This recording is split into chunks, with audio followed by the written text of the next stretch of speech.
Prezados estudantes, eu sou o professor Roberto Irineu.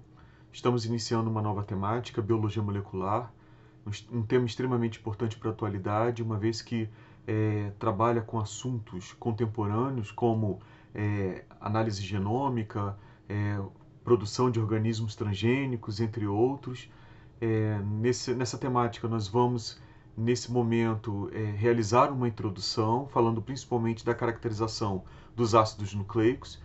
Ácidos nucleicos são macromoléculas que têm como subunidades formadoras os nucleotídeos. Então nós vamos entender que a função dos ácidos nucleicos é de armazenar informação genética, e aí nós temos duas classes de ácidos nucleicos, o DNA, ou ácido desoxirribonucleico, e o RNA, ou ácido ribonucleico, sendo que o ácido desoxirribonucleico ele armazena permanentemente a informação genética nas células, ou seja, nos organismos celulares. E em alguns vírus nós vamos ter a substituição do DNA pelo RNA, sendo que nesses vírus RNAs nós vamos ter que é o RNA que vai armazenar permanentemente a informação genética. Então nós vamos começar falando sobre a subunidade, uma caracterização estrutural da subunidade que formam os ácidos nucleicos. Então, os ácidos nucleicos são formados por nucleotídeos. Os nucleotídeos eles têm um tema estrutural em comum, independente se seja nucleotídeos do DNA, ou formadores do DNA, ou nucleotídeos formadores do RNA. Então, o tema estrutural é a presença de um açúcar de 5 carbonos.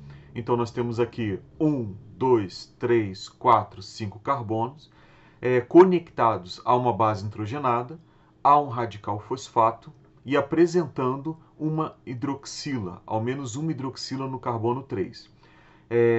A gente pode ver que o nucleotídeo ele pode ser territorializado, então nós temos aqui o primeiro carbono, chamado de carbono 1 linha, carbono 2 linha, carbono 3 linha, carbono 4 linha e carbono 5 linha. No carbono 1 linha nós temos uma conexão com uma base nitrogenada. No carbono 2 linha pode ter a presença de uma hidroxila, no caso do RNA, ou apenas de um hidrogênio, no caso do DNA. No carbono 3 linha, em ambos apresenta aí uma hidroxila. No carbono 4 linha, nós vamos ter a conexão com um carbono mais externo, e esse carbono mais externo está conectado com um radical fosfato. Então, nós vamos ter aqui um tema estrutural comum tanto para o nucleotídeo formador do RNA, chamado de ribonucleotídeo, e o nucleotídeo formador do DNA, chamado de desoxirribonucleotídeo. Então, novamente, nós temos aqui o tema estrutural, carbono 1 linha, 2 linha, 3 linha, 4 linha e 5 linha. No carbono 1 linha, nós temos uma conexão com uma base nitrogenada. No carbono 3 linha, em ambos há a presença da hidroxila, e no carbono 5 linha, em ambos está conectado com um fosfato. A diferença está, portanto, no carbono 2 linha, enquanto que no DNA nós temos a presença de um hidrogênio, lá no RNA nós vamos ter a presença de uma hidroxila. Então, o açúcar que forma o nucleotídeo do DNA é chamado de desoxirribose, ou seja, é o açúcar da ribose tirando o oxigênio, desox, ou seja, não tem o oxigênio presente no carbono 2 linha que está presente lá na ribose. Bom, quanto às bases nitrogenadas, nós temos duas categorias de bases nitrogenadas, as denominadas pirimidina e as denominadas purina.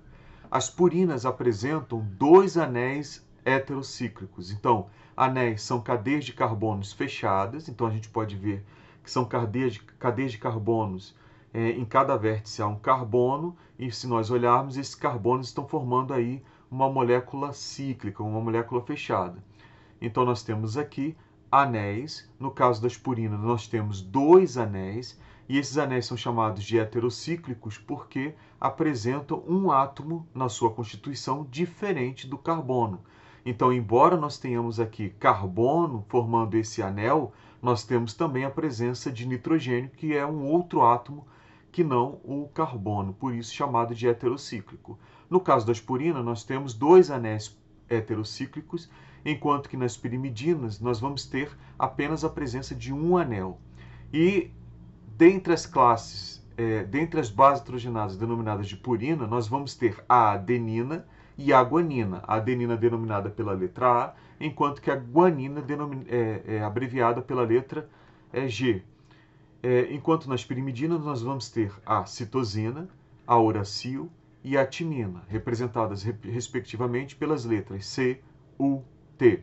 A timina corresponde aí a uma pirimidina típica do DNA, enquanto que no RNA nós vamos ter a substituição da timina pela uracil.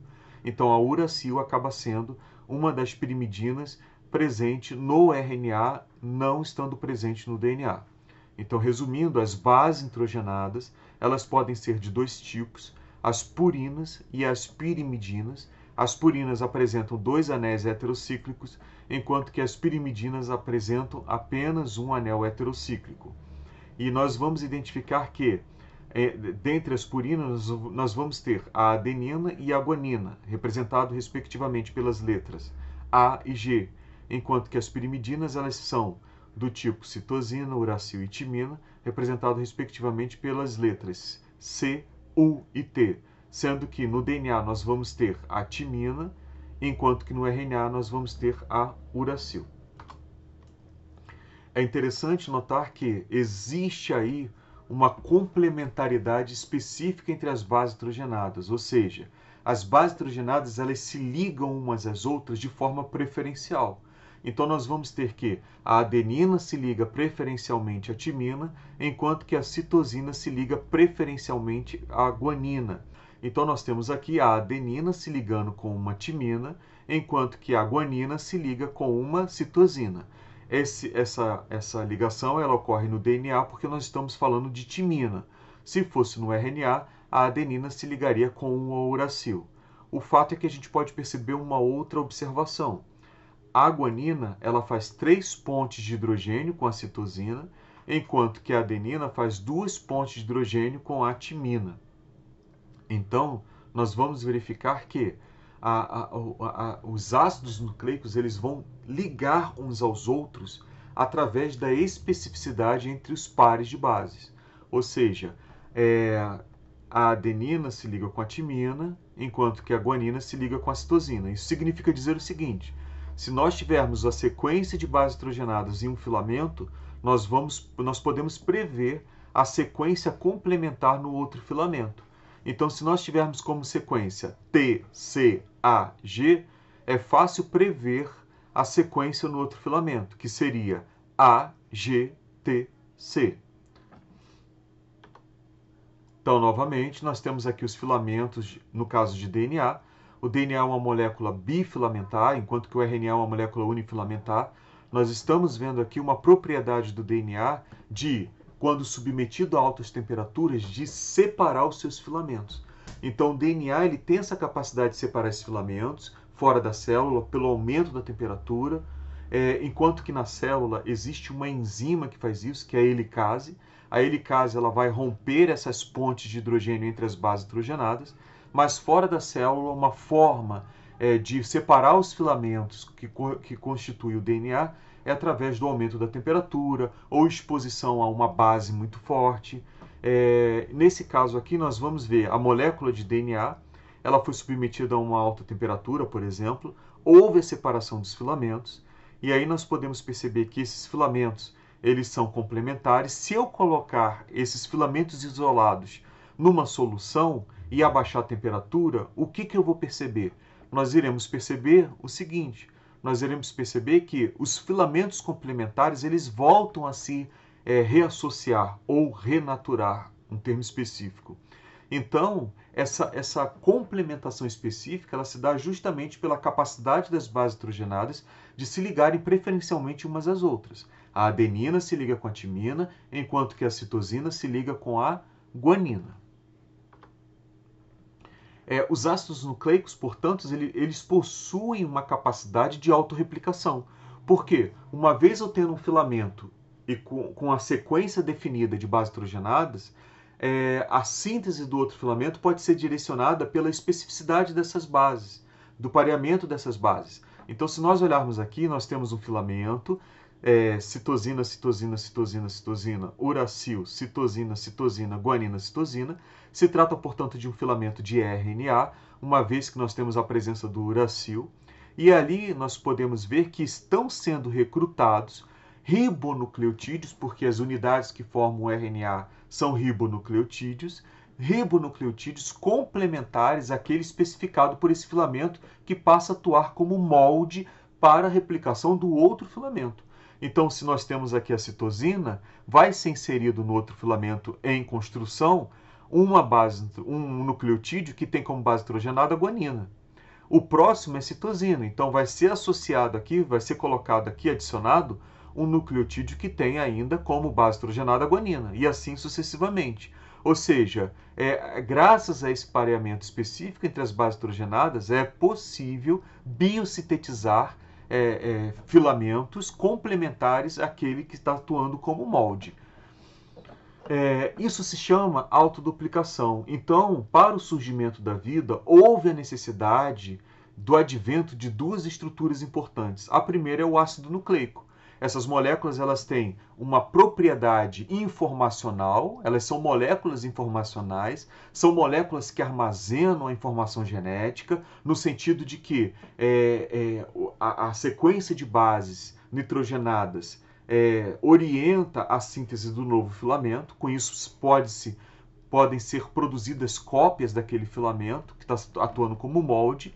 E uma outra estrutura que foi indispensável para o surgimento da vida foi uma estrutura semelhante ao lipossomo. Então nós temos aqui fosfolipídios se organizando numa estrutura em bicamada, formando aqui um compartimento interno que é isolado do meio externo. Isso aqui é semelhante às membranas plasmáticas atuais. Então nós temos aqui no interior dessa estrutura um campo altamente hidrofóbico. Não é qualquer molécula, pelo contrário, a maioria das moléculas se dissolve em água, então elas não vão ter trânsito livre para o interior da célula e também não vão poder sair de forma livremente. Para isso existem proteínas específicas que vão mediar o trânsito de substância entre essa estrutura de bicamada lipídica. E nós vamos ver que se uma molécula informacional ela agora está dentro dessa estrutura em bicamada lipídica, ela está protegida do meio e ela está protegida de concorrências do meio. Por quê?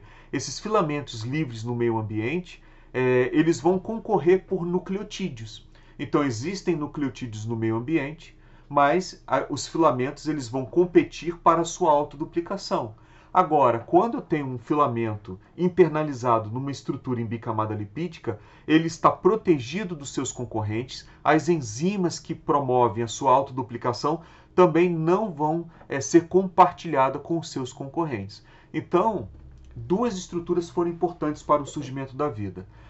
O advento das moléculas informacionais, e essas moléculas informacionais elas são os ácidos nucleicos, o DNA ou RNA. Atualmente nas células nós temos o DNA como uma estrutura que estoca permanentemente a informação genética, mas em alguns vírus nós temos o RNA. E a segunda estrutura foi essa camada aqui, essa estrutura feita de bicamada lipídica, semelhante às membranas plasmáticas, no caso aqui poderia ser um lipossomo, por exemplo, que vai agora abrigar esses ácidos nucleicos em seu interior, evitando que esses nucleotídeos, uma vez internalizados, sejam aí compartilhados com outras moléculas informacionais presentes naquele ambiente. Tá? Bom, como foi determinado que o DNA corresponde à molécula que armazena permanentemente a informação genética? Existe esse experimento que foi denominado efeito de Griffith. Então, para nós entendermos, nós temos que pensar no seguinte: existe uma bactéria, a Pneumococcus, ela causa pneumonia. Essa bactéria ela existe em duas versões. Uma versão dita selvagem, que é a normal, a linhagem normal, onde há a presença de uma cápsula. Então, além da membrana plasmática, existe uma parede celular e após a parede celular existe uma cobertura de carboidrato, que é uma cápsula. Essa cápsula ela confere a essa bactéria uma proteção contra as células do sistema imunológico. Então, quando nós inoculamos um rato com essas linhagens de células pneumococcus encapsuladas, esse rato ele acaba desenvolvendo a pneumonia e acaba morrendo. Mas existem aí linhagens mutantes que não são capazes de sintetizar essa cápsula. Então, quando nós introduzimos essas linhagens destituídas da cápsula, o rato ele não morre, ele sobrevive. Então, nós temos aqui a linhagem sem a cápsula introduzida no rato, o rato sobrevive porque o sistema imunológico dele consegue eliminar essas bactérias destituídas de cápsula. Existe um experimento que nós podemos fazer, que seria o aquecimento dessas bactérias encapsuladas. E aí o que a gente percebe? O aquecimento vai matar essas bactérias, e essas bactérias aquecidas e mortas, quando inoculadas no rato, não são capazes de matar o rato. Agora, quando nós misturamos as bactérias encapsuladas que foram previamente aquecidas e mortas com aquelas bactérias destituídas de cápsula, essas bactérias destituídas de cápsula, elas acabam adquirindo a cápsula e acabam matando o rato. E aí a pergunta é, o que aconteceu?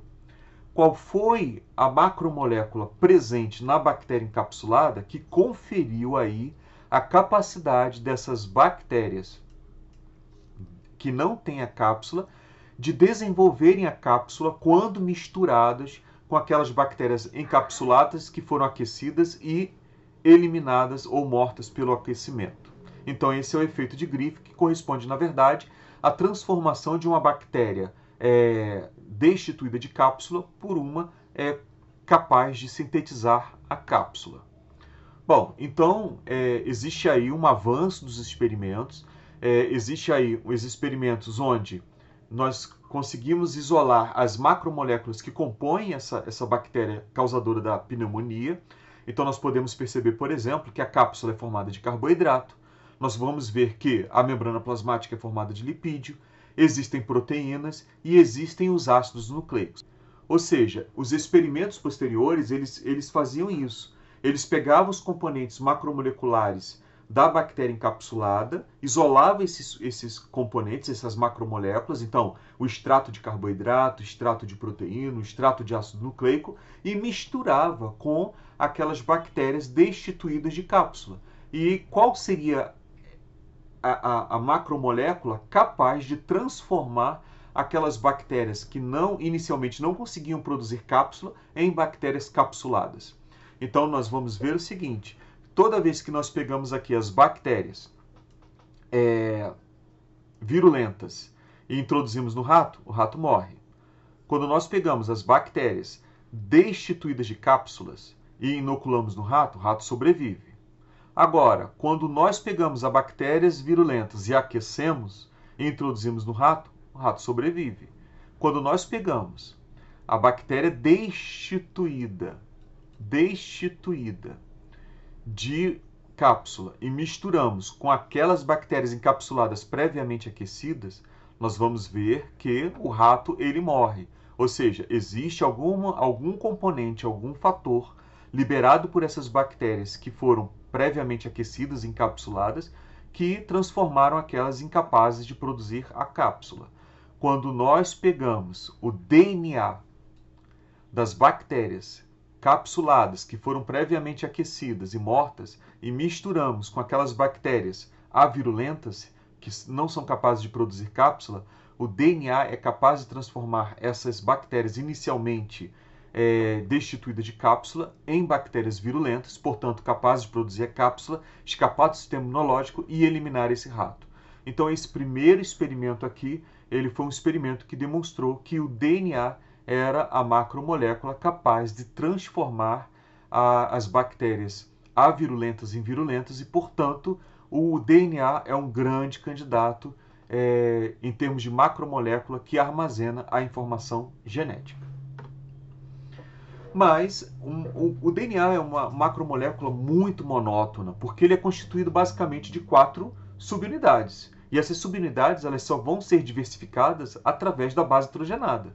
Então nós temos aí os nucleotídeos, os desoxirribonucleotídeos, no caso aí, aqueles que apresentam como base nitrogenada a adenina, aqueles que apresentam a timina, outros que apresentam a citosina e outros que apresentam a guanina. Ou seja, o DNA, estruturalmente falando, ele é composto de 4 unidades diferentes.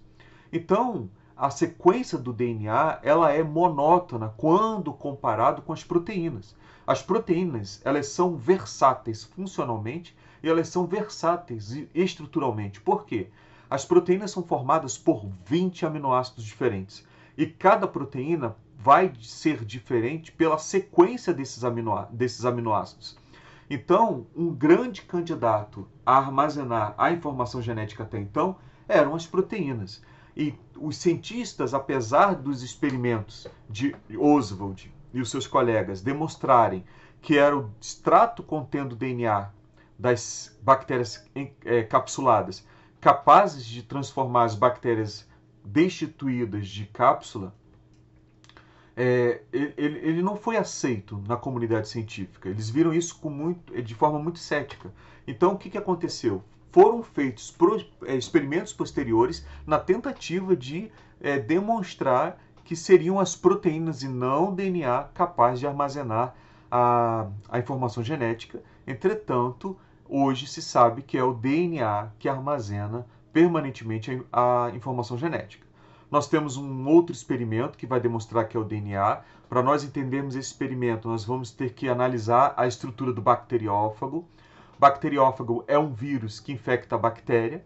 O bacteriófago ele é basicamente constituído de um ácido nucleico, representado por esse filamento lilás, que está encapsulado. Ele está dentro de uma cápsula, dentro de um compartimento proteico, chamado de capsídeo. Então, a estrutura do bacteriófago é bastante simples. É, na verdade, constituída de um ácido nucleico que apresenta uma capa protetora. E, além disso, estruturas para interagir com a superfície da célula, no caso da bactéria que eles vão infectar. E é interessante o seguinte, que existe um átomo discriminador, um elemento químico que vai discriminar as proteínas dos ácidos nucleicos. Ou seja, nos ácidos nucleicos nós vamos ter a presença de um elemento químico que não vai existir nas proteínas. E também nas proteínas nós vamos ter a presença de um elemento químico que não está presente nos ácidos nucleicos. Então, nas proteínas, nós vamos ter a presença de enxofre. Existem aminoácidos que têm enxofre. E lá nos ácidos nucleicos, nós vamos ter um elemento químico, que é o fosfato, que é o fósforo, melhor dizendo, que não está presente nas proteínas.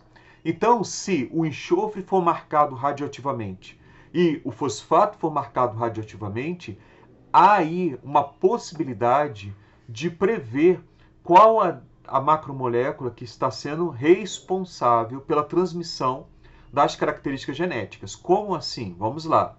As bactérias são infectadas aí pelos vírus. Os vírus eles vão introduzir algum fator e esse fator dentro das células bacterianas é capaz de se replicar e formar os vírus. Ou seja, é responsável pela reprodução desse vírus. Então, se nós identificarmos esse fator, nós vamos identificar a macromolécula responsável pelo armazenamento da informação genética. Então, o que esses cientistas fizeram?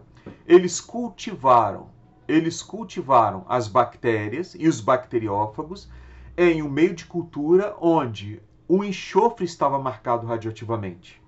E no outro meio de cultura, eles vão cultivar bactérias e bacteriófagos na presença de um meio de cultura cujo fosfato, ou seja, o fósforo vai estar marcado radioativamente. Então, esse experimento é basicamente subdividido em 3 etapas. A primeira etapa é o crescimento da bactéria e do bacteriófago. Então, expõe a bactéria e o bacteriófago a um meio de cultura onde ou o enxofre está marcado radioativamente ou o fósforo está marcado radioativamente. Depois de um determinado momento, o que se faz? Submete aí essas bactérias a um liquidificador. O liquidificador ele vai separar aquilo que ficou na superfície das células bacterianas, que não conseguiu entrar, do fator que conseguiu entrar nessas células. E depois nós colocamos isso num tubo de ensaio e submetemos a uma centrifugação. A centrifugação ela aumenta a força gravitacional desse líquido aí que está no tubo de ensaio, e esse líquido aí compreende o meio de cultura, contendo as bactérias, enfim. E ali o que, que nós vamos ter? Nós vamos ter que, após a centrifugação, os componentes mais pesados, entre aspas, eles vão estar no fundo do tubo e os mais leves vão estar na superfície, ou seja, tudo aquilo que é mais denso vai estar no fundo do tubo e o que é mais e progressivamente a superfície vai ser os elementos progressivamente menos densos, certo? Então o que, que eles notaram? Eles notaram o seguinte, que quando eles submeteram a esses tubos de ensaio a um exame de detecção de radioatividade, havia detecção da radioatividade no fundo do tubo apenas na cultura onde as bactérias e os bacteriófagos foram cultivados na presença de fósforo radioativo. Então, isso demonstra que o que entrou nas células foi o fósforo. Como o fósforo é um elemento típico do DNA, esse experimento ele está demonstrando que é o DNA, a macromolécula responsável pelo armazenamento da informação genética. Bom, mais à frente, nós temos aqui o Erwin, que vai fazer um experimento no seu doutorado, que é contar as bases nitrogenadas dos mais variados tipos de DNA. Então, o que, que ele faz? Ele vai extrair aí, por exemplo, espermatozoide humano, espermatozoide de salmão, vai extrair o DNA desses seres vivos e vai contar o número de bases nitrogenadas e também vai promover a relação entre essas bases nitrogenadas. Então, o que, que ele percebe? Ele percebe o seguinte, que quando ele promove a relação da quantidade de adenina e timina nos mais variados ácidos nucleicos, nos mais variados DNAs extraídos, essa relação é próxima de 1. Quando ele faz isso quando ele calcula a relação da quantidade de guanina com a quantidade de citosina, ele vê que é aproximadamente 1. Mas quando ele faz isso para adenina e guanina, ou a timina e citosina, ele encontra um número diferente de 1. Ou seja, o que isso está dizendo? Está dizendo o seguinte, que no DNA existe a mesma quantidade de adenina e de timina, como também de citosina e de guanina.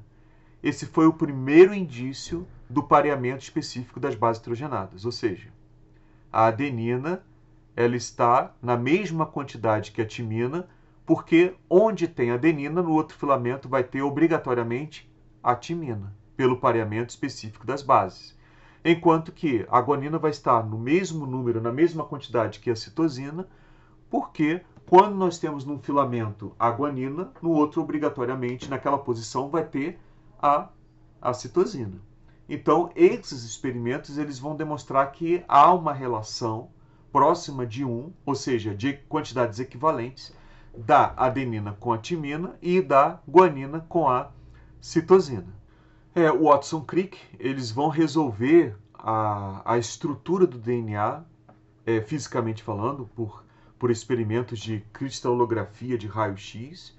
Então, eles conseguem definir a estrutura do DNA e eles percebem que o DNA vai ter aí uma estrutura em forma de escada giratória, ou seja, é uma molécula que tem uma conformação espiralada. E aí eles perceberam que o ácido nucleico é formado por uma sequência de nucleotídeo, na qual o resíduo de açúcar com o fosfato vai formar o que seria o corrimão dessa escada, enquanto que as bases nitrogenadas elas se projetam para o interior dessa estrutura bifilamentar e se associam internamente nessa estrutura. Então nós vamos ver aqui o seguinte, que os nucleotídeos eles estão ligados em sequência através dos açúcares por pontes de fosfato. Então o fosfato ele vai atuar como uma espécie de ponte que vai conectar dois açúcares contíguos, em sequência. E esses açúcares no carbono, uma linha, eles vão apresentar as bases nitrogenadas que estão sendo projetadas para o interior dessa molécula bifilamentar. E onde nós temos timina num dos filamentos como base nitrogenada, no outro filamento teremos a adenina, e quando nós temos a citosina num dos filamentos, nós teremos no outro filamento a guanina. Ou seja, em 1953 nós temos aí a definição da estrutura do DNA, compreendendo uma molécula bifilamentar composta de sequências de nucleotídeo, onde os açúcares desses nucleotídeos, que no caso é a desoxirribose, estão conectados por pontes de fosfato, formando uma espécie de corrimão dessa estrutura, e as bases hidrogenadas, analogamente a uma escada giratória, representariam os degraus, ou seja, estão projetadas internamente, fazendo aí pareamento específico entre elas, pareamento do tipo Watson-Crick. E aí a gente fica aqui como introdução sobre a caracterização dos ácidos nucleicos. Nós partiremos para a duplicação do DNA. Até uma próxima.